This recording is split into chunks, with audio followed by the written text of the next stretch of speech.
कांग्रेस को इस विषय पे माफी मांगनी चाहिए। देश की जनता से कांग्रेस को माफी मांगनी चाहिए और इस तरीके के बयानबाजी से ऐसे लोगों को बचना चाहिए।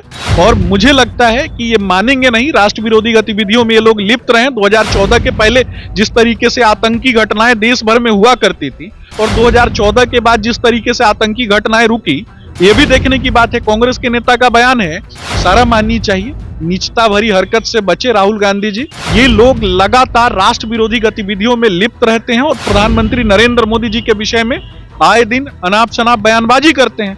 इनके गुरुदेव कहते हैं कि राहुल गांधी पप्पू नहीं है। तो मैं ये पूछना चाहता हूं कि वो किसको बता रहे हैं कि राहुल गांधी पप्पू नहीं है? वो अपने पार्टी के कार्यकर्ताओं को बता रहे हैं कि राहुल गांधी पप्पू नहीं है, या देश की जनता को समझा रहे हैं कि राहुल गांधी पप्पू नहीं है? बिना आग के धुआं कैसे उठ गया? देखिए, बीजेपी के प्रवक्ता सुमित शशांक जी हमारे साथ है। सुमित जी, राहुल गांधी इन दिनों अमेरिका के यात्रा पर है और उन्होंने जो बातें अमेरिका में भारत को लेकर कही है वो काफी चिंताजनक है। देखिए, राहुल गांधी ने साफ तरीके से कहा है कि भारत में लोकतंत्र जो है वो खत्म हो गया है और भी कई तरह के बयान जो है उनके सामने आ रहे हैं। काफी आलोचना भी उनकी हो रही है। बड़ा सवाल ये है कि आखिरकार राहुल गांधी जब भी अमेरिका जाते हैं तो भारत के खिलाफ जहर क्यों उगलते हैं, ये बहुत बड़ा सवाल है। देखिए, राहुल गांधी जी से इस प्रकार की बातें सुनना कहीं से भी आश्चर्यजनक नहीं है। इटालियन गांधी परिवार ने लगातार भारत विरोधी बयान देने के लिए इन लोगों को जाना जाता है। इसके पहले भी इन लोगों ने भारत विरोधी बयान दिया था और जब कभी भी ये अमेरिका जाते हैं तो इनका विदेश प्रेम जाग जाता है। अमेरिका में जाकर के मैं आपके चैनल के माध्यम से बिहार की जनता को बताना चाहूंगा कि अमेरिका में जाकर के ये किससे मिलते हैं? भारत विरोधी गतिविधियों में लिप्त जो बड़े उद्योगपति हैं उनके साथ इनकी फोटो वायरल होती है। भारत विरोधी गतिविधियों में जो अमेरिका के सांसद हैं जो लिप्त हैं उन लोगों के साथ इनकी बैठकें होती हैं। ये नडाल यूनिवर्सिटी जाते हैं, ये कैम्ब्रिज यूनिवर्सिटी जाते हैं, ये बहुत सारी यूनिवर्सिटीज में जाते हैं। वहां जाकर के क्या कहते हैं? ये कहते हैं कि अमेरिका में नौकरियों की कमी नहीं है और भारत में नौकरियों की कमी है। ये भारत विरोधी बयान देते हैं। ये यहाँ पे संविधान की प्रति लेकर के घूमते थे, लेकिन अमेरिका जाकर के ये कहते हैं कि आने वाले समय में कांग्रेस जो है वो संविधान को ये आरक्षण को समाप्त कर देगी।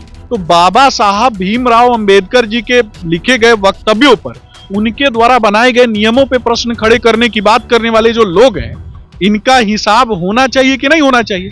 मैं पूछना चाहता हूं कि अभी अभी कुछ दिन पहले आपने देखा होगा कि जब मनमोहन सिंह जी प्रधानमंत्री थे तो सोनिया गांधी की सलाहकार परिषद में जो लोग थे उन लोगों ने किस तरीके से याकूब मेनन की फांसी रुकवाने के लिए सुप्रीम कोर्ट को 12 बजे रात में खुलवाने का काम किया था। कसाब को बचाने के लिए इन लोगों ने प्राण दंड से उसको मुक्ति दिलाने के लिए किस तरीके से याचिका दायर की थी। राष्ट्रपति के सामने जिस तरीके से इन लोगों ने उनके सामने जाकर के याचिका दायर की, तो इस पर भी तो बात होनी चाहिए ना। इसी प्रकार की मानसिकता ऐसे लोगों की है।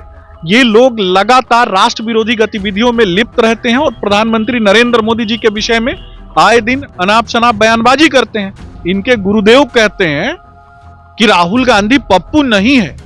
तो मैं ये पूछना चाहता हूं कि वो किसको बता रहे हैं कि राहुल गांधी पप्पू नहीं है? वो अपने पार्टी के कार्यकर्ताओं को बता रहे हैं कि राहुल गांधी पप्पू नहीं है, या देश की जनता को समझा रहे हैं कि राहुल गांधी पप्पू नहीं है? बिना आग के धुआं कैसे उठ गया? कौन पप्पू है, कौन पप्पू नहीं है, इस बात को कहीं ना कहीं बताने के लिए, इसका मतलब आग तो उठी है तभी तो ये बता रहे हैं। सवाल ये है कि राहुल गांधी इस तरह की बयानबाजी कब तक करते रहेंगे? क्या आपको नहीं लगता है कि जिस तरह से वो अमेरिका जाते हैं, कभी भारत को लेकर हर बार बयानबाजी करते हैं, इस पे उनको रोक लगानी चाहिए? निश्चित रूप से ऐसी चीजों पे रोक लगनी चाहिए और कांग्रेस को इस विषय पे माफी मांगनी चाहिए।